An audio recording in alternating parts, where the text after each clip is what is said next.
Hey, everybody, Three Drinks Down. It's Nate. And today it's just you, me, and Elmer T Lee.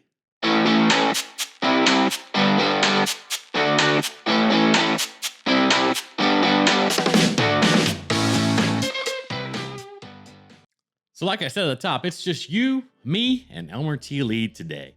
And this is just kind of a fun one because, in all honesty, I only have one bottle and I'm not sure I'll ever see another bottle at retail. We'll get into that a little more later. But if you haven't had Elmer T Lee, it's a single barrel product named after one of the most famous distillers of the Buffalo Trace program. He, by many accounts, was also the person responsible for helping bring bourbon out of its funk in the 80s and 90s by introducing the Blanton's line that you guys are aware of. So little nuggets here and there. This is the high rye mash bill of, otherwise known as mash bill 2. And by all accounts is, just a crushable bourbon. It's coming in at 90 proof. And so a lot of people, maybe not your thing. That's okay. I understand that too. But before we get into that, I would super appreciate it if you would please maybe drop a like on this video. Leave us a comment about whether you like Elmer T Lee or not. And subscribe, please. Also, if you're really feeling like you really want to help us out, share the video. That would be wonderful. Have others come check us out. We'd love the feedback. We'd love the new subscribers. So I really am not going to go on and on about Elmer T Lee. Obviously, as you can see from the bottle, I've had quite a bit of this. I did win this in a charity auction a couple Decembers ago, I believe. It's almost been 2 years or maybe 3 at this point. And been nursing it down since then. It's almost gone. And if I were to find one again at $40, maybe that might be something that helps me lean towards my purchase pour or pass decision later. We'll talk about that. But these generally go for upwards of $280, $300, just the base single barrel. Now, if it's a premium edition, such as the 100th anniversary, 90th anniversary, the so-called death bottle, which is the one they put out in celebration when Elmer passed in the 2010s. I think it's 2013. Somebody will probably correct me if I'm wrong on that.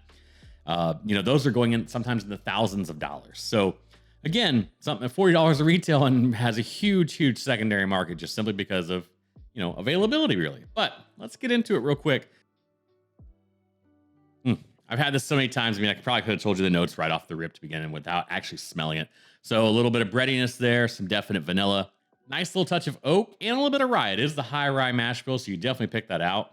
And like always, after 3 or 4 sniffs and then I've kind of warmed the nose up to it, I do get a touch of that fruit, kind of some sweeter red fruit, maybe potentially, but doesn't line up that way on the palate for me usually. So we'll see how that goes if that's still the case. I haven't had a sip of this since it's been this low on the bottle, so who knows? Maybe the tasting will actually change that up.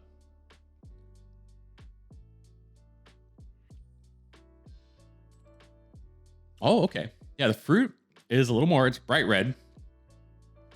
I jumped right to that. It wasn't the first thing I got, but I got it pretty quickly, mid-palate. Still a little bit of vanilla sweetness in the front. The rye is really pronounced coming through, but not super strong rye. It's just those baking spice touches, and along with the oak pair up at the mid-palate. And very enjoyable. I'll take a second sip, see if there's anything else there for you. This one's going to be pretty easy for me. I knew where I was on this bottle going in, to be honest with you guys. But I still think there's some value there. You guys might be guessing too. Maybe not, though. Who knows? All right, let's get to the meat of what you guys came for. Purchase, pour, or pass. If you found this at retail, $40. 100% purchase, even if you don't like it. Please. Because you have to. They're just not out there on shelves. You might have a good relationship with a store owner or something and happen to get one at retail, and that's wonderful. I hope you do. They're not out there. It is extremely rare to just find one sitting on a shelf. It's possible. If you watch the Facebook groups, people claim they do, and they usually have receipts, so maybe it's true, but it's extremely rare. Secondary is where I start to kind of balk a little. My personal opinion, this has some secondary value because it is a solid whiskey. However, I'm going to say that it probably isn't worth a lot more. Maybe 2x on MSRP at 40. Certainly no more than 3x. So I'm saying somewhere between that $80 and $120 range for me. If I could snag one off someone or whatever, okay. Or even if a store owner wanted to mark it up, okay, I'll probably do that. Going out there to where it's at on secondary market, upwards of $300, no, I'm going to pass 100% out of 100%. Just in all honesty, I'm not looking to spend that much on this kind of bottle when, the price of retail bottles nowadays is getting to that point. And that's already hard enough to keep up with if you have an interest in some of these particular brands and whatnot. So definitely there. Pour wise, this is a tough one, right? Probably not going to find it too many places for a pour either, except maybe some nice high-end bourbon bars, high-end restaurants.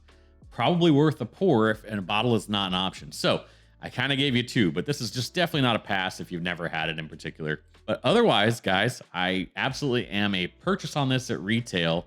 And this has been you, me, and Elmer T Lee. Cheers.